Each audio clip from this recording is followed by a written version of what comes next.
Hello friend, स्वागत है आप सभी का अपने चैनल आर के स्टडी क्लासेस में। आज हम देखेंगे बिहार बोर्ड इंटर फाइनल परीक्षा 2025 के लिए 12th का हिस्ट्री देखने वाले हैं। इसमें 40 ऑब्जेक्टिव क्वेश्चन है। ये 40 ऑब्जेक्टिव क्वेश्चन आपके फाइनल एग्जाम में हूबहू रहेगा, तो आप लोग इस 40 ऑब्जेक्टिव क्वेश्चन को आप लोग एकदम रट जाइए। 2025 फाइनल परीक्षा के लिए बहुत ज़्यादा इम्पोर्टेंट है, तो आप लोग इस वीडियो को शुरू से लेकर अंत तक देखिए और अपने दोस्तों के पास शेयर कर दीजिए ताकि वो भी याद कर लें।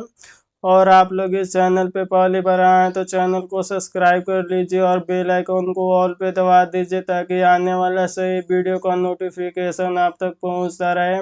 और आप लोग व्हाट्सएप ग्रुप में नहीं जुड़े हैं तो आप लोग जल्दी से व्हाट्सएप ग्रुप में जुड़ जाइए। वहाँ पे आपको फ्री में पीडीएफ और फ्री में नोट्स मिलेगा, तो आप लोग जल्दी से व्हाट्सएप ग्रुप में जुड़ जाइए। 7209072298। बस आप लोग इस नंबर पे मैसेज कीजिएगा तो आपको इधर से एक लिंक जाएगा, आप लोग उस लिंक पे दबा के व्हाट्सएप ग्रुप में जुड़ जाइए। तो आइए देखते हैं, चलते हैं बिना कुछ टाइम वेस्ट किए चलते हैं पहले नंबर प्रश्न पे। पहला नंबर प्रश्न है, हरियर एवं बूका किस वंश के शासक थे? आपको बताना है हरियर एवं बूका किस वंश के शासक थे। ऑप्शन ए संगम वंश, ऑप्शन बी शालू वंश, ऑप्शन सी तुगलक वंश, ऑप्शन डी अरविडी वंश। तो आपको बताना है हरियर एवं बूका किस वंश के शासक थे। आप लोग जल्दी से जल्दी कमेंट में बताइए हरियर एवं बूका के किस वंश के शासक थे। तो ये किस वंश के शासक थे? तो ये संगम वंश के शासक थे, यानी ये नंबर बिल्कुल ही राइट आंसर हो जाएगा।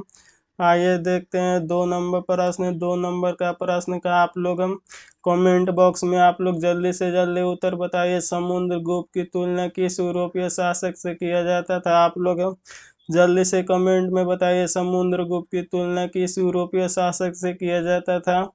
तो नेपोलियन से किया जाता था, यानी बी नंबर बिल्कुल राइट आंसर हो जाएगा। आइए देखते हैं 3 नंबर प्रश्न। 3 नंबर प्रश्न आपके फाइनल एग्जाम के लिए बहुत ज़्यादा वीवीआई इम्पोर्टेंट है, तो आप लोग इस प्रश्न को जरूर याद कर लीजिएगा। चंद्रगुप्त मौर्य किस धर्म को मानने वाला था? आपको बताना है चंद्रगुप्त मौर्य किस धर्म को मानता था। आप लोग जल्दी से कमेंट बॉक्स में बताइए चंद्रगुप्त मौर्य किस धर्म को मानता था। तो ये किस धर्म को मानता था? तो ये जैन धर्म को मानता था, यानी बी नंबर बिल्कुल राइट आंसर हो जाएगा। आइए देखते हैं 4 नंबर प्रश्न। 4 नंबर प्रश्न, मौर्यकालीन कलिंग राजा कहाँ स्थित था? आपको बताना है मौर्यकालीन कलिंग का राजा कहाँ स्थित था। Option A Bihar, option B Bengal, option C Orissa, option D Madhya Pradesh. तो ये कहाँ रहता था? तो ये उड़ीसा में स्थित है, यानी सी नंबर बिल्कुल ही राइट आंसर हो जाएगा। ये देखते हैं 4 नंबर प्रश्न। 5 नंबर प्रश्न है, किसने लिखा वास्तविक सुख वह है जिसमें पूजा सुख संपन्न होता है। Option A Megasthenes, option B Chandragupta, option C Bindusara, option D Kautilya. तो कौन था? तो कैटिल्य था, यानी डी नंबर बिल्कुल राइट आंसर हो जाएगा। ये देखते हैं 6 नंबर प्रश्न। 6 नंबर प्रश्न है, बाल भट्ट की रचना कादम्बरी में किस शासनकाल में वर्णन है? आपको बताना है बाल भट्ट की रचना कादम्बरी में किस शासनकाल में वो स्थित है। ऑप्शन है Chandragupta Maurya, option B Ashoka, option C Chandragupta Vikramaditya, option C Harshvardhan. तो ये किस में है? तो ये हर्षवर्धन में स्थित है, यानी डी नंबर बिल्कुल ही राइट आंसर हो जाएगा। आइए देखते हैं 7 नंबर प्रश्न। 7 नंबर प्रश्न, कलिंग की लड़ाई कब हुई थी? आपको बताना है कलिंग की लड़ाई कब हुई थी। ऑप्शन है 261 ईसा पूर्व, ऑप्शन बी 280 ईसा पूर्व, ऑप्शन सी 285 ईसा पूर्व, ऑप्शन डी 290 ईसा पूर्व। तो किस में हुआ था? तो ये 280 ईसा पूर्व में हुआ था, यानी बी नंबर बिल्कुल राइट आंसर हो जाएगा। ये देखते हैं 8 नंबर प्रश्न। 8 नंबर प्रश्न है, कनिष्क का राज्य श्रोवण कब हुआ था? आपको बताना है कनिष्क का राज्य श्रोवण कब हुआ था। ऑप्शन है 44 ईस्वी में, ऑप्शन बी 78 ईस्वी में, ऑप्शन सी 88 ईस्वी में, ऑप्शन डी 98 ईस्वी में। तो ये कब में हुआ था? तो ये 78 ईस्वी में हुआ था, यानी बी नंबर बिल्कुल ही राइट आंसर हो जाएगा। आइए देखते हैं 9 नंबर प्रश्न। 9 नंबर प्रश्न, इंडिका के लेखक कौन है? आपको बताना है इंडिका के लेखक कौन है।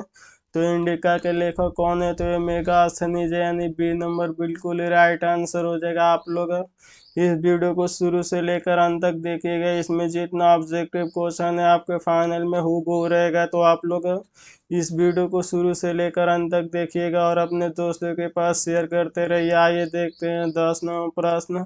10वां प्रश्न, निम्नलिखित वर्गों में किससे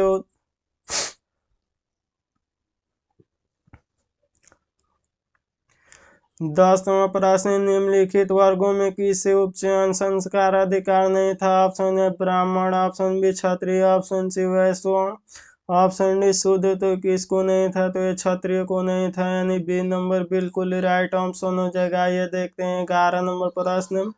11 नंबर प्रश्न, अलंकार व्यवस्था संबंधित आपको बताना है।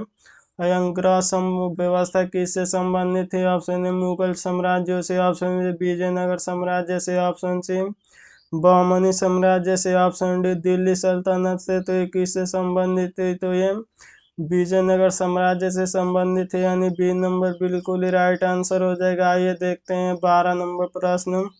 12 नंबर प्रश्न, ऋग्वेद में मंडलों की कितनी संख्या आपको बताना है? ऋग्वेद में मंडलों की संख्या कितनी है? Option A 10, option B 11, option C 12, option D 13। तो आपको बताना है ऋग्वेद में मंडलों की संख्या कितनी है। तो ये कितनी है? तो 11 मंडलों की संख्या है, यानी बी नंबर बिल्कुल ही राइट आंसर हो जाएगा। आइए देखते हैं 13 नंबर प्रश्न।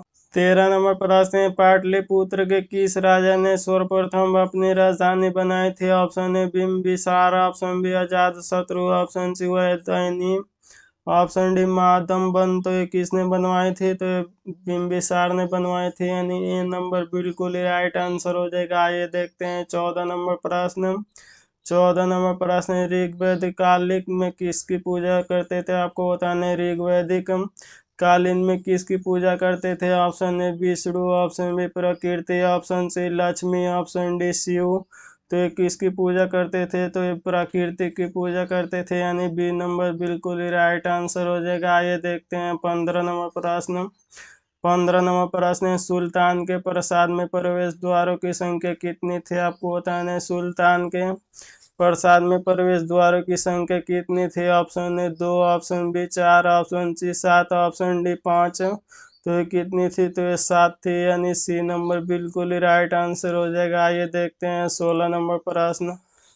16 नंबर प्रश्न, गौतम बुद्ध ने बौद्ध संघ की स्थापना की थी? आपको बताना है गौतम बुद्ध ने बौद्ध संघ की स्थापना कहाँ की थी? ऑप्शन ए बनारस में, ऑप्शन बी सारनाथ में, ऑप्शन सी राजगृह में, ऑप्शन डी चंपा में। तो यह गौतम बुद्ध ने बौद्ध संघ की स्थापना कहाँ की थी? तो ये सारनाथ में की थी, यानी बी नंबर बिल्कुल राइट आंसर हो जाएगा। आइए देखते हैं 17 नंबर प्रश्न।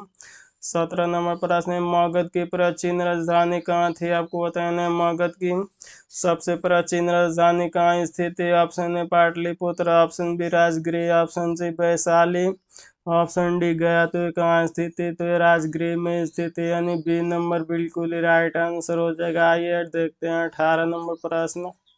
18 नंबर प्रश्न है, बाबर ने भारत के किस भाग पर पहला आक्रमण किया था? आपको बताना है बाबर ने भारत के किस भाग पर सबसे पहला आक्रमण किया था? ऑप्शन ए भेरा, खुशबू और चेनाब पर, option B Panipat, option C Punjab, option D इनमें से कोई नहीं। तो ये किस में किया था? तो ये भोरा और खुश और चेनाब में किया था, यानी ये नंबर बिल्कुल ही राइट आंसर हो जाएगा। आइए देखते हैं 19वां प्रश्न।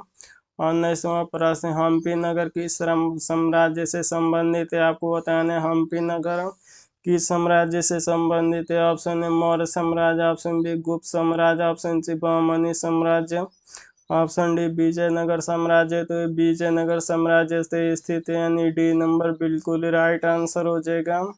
आइए देखते हैं 20वां प्रश्न। 20वां प्रश्न, जरीवाना और महाशिलाना कर किसके समय से लागू किया गया था? Option A Babur, option B Humayun, option C Akbar, option D Sher Shah. तो ये शेरशाह के समय से लगाया गया था, यानी बी नंबर बिल्कुल ही राइट आंसर हो जाएगा। आइए देखते हैं 21वां प्रश्न।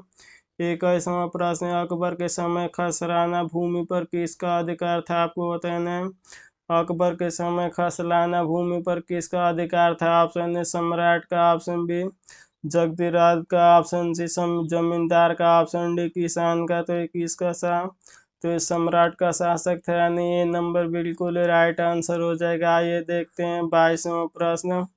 22वां प्रश्न, हरिहर और बुका ने विजयनगर साम्राज्य की स्थापना की थी। आपको बताना है हरिहर और बुका विजयनगर साम्राज्य की स्थापना कब की थी। ऑप्शन ए 1336 ईस्वी में, ऑप्शन बी 1236 ईस्वी में, ऑप्शन सी 1136 ईस्वी में, ऑप्शन डी 1436 ईस्वी में। तो ये किस में किया गया था, तो ये 1236 ईस्वी में किया गया था, यानी बी नंबर बिल्कुल राइट आंसर हो जाएगा। आइए देखते हैं 23वां प्रश्न। 23वां प्रश्न, अकबर की आलोचना किस विद्वान ने की थी। आपको बताना है अकबर की आलोचना किस विद्वान ने की थी। Option A Firdausi, option B Barani, option C Badauni, option D Minhaj. तो ये किसने किया था, तो ये मिनहाज ने किया था, यानी डी नंबर बिल्कुल ही राइट आंसर हो जाएगा। आइए देखते हैं 24वां प्रश्न। 24वां प्रश्न, अब्दुल फजल की जीवनी आईने अकबरी के किस भाग में वर्णित है। ऑप्शन ए द्वितीय भाग, ऑप्शन बी चतुर्थ भाग, ऑप्शन सी तृतीय भाग, ऑप्शन डी पंचम भाग। तो ये किस में स्थित है, तो ये पंचम में स्थित है, यानी डी नंबर बिल्कुल ही राइट आंसर हो जाएगा। आइए देखते हैं 25वां प्रश्न। 25वां प्रश्न, धर्म विजय का उल्लेख अशोक के किस उल्लेख समलेखनीय में। ऑप्शन ए 11वीं, ऑप्शन बी 12वीं, ऑप्शन सी 13वीं, ऑप्शन डी 14वीं। तो ये किस में है, तो ये 13वीं में स्थित है, यानी सी नंबर बिल्कुल ही राइट आंसर हो जाएगा। थैंक यू बाबू, फिर मिलते हैं अगले वीडियो में, तब तक मन लगा के पढ़ाई कीजिए। Take care and bye.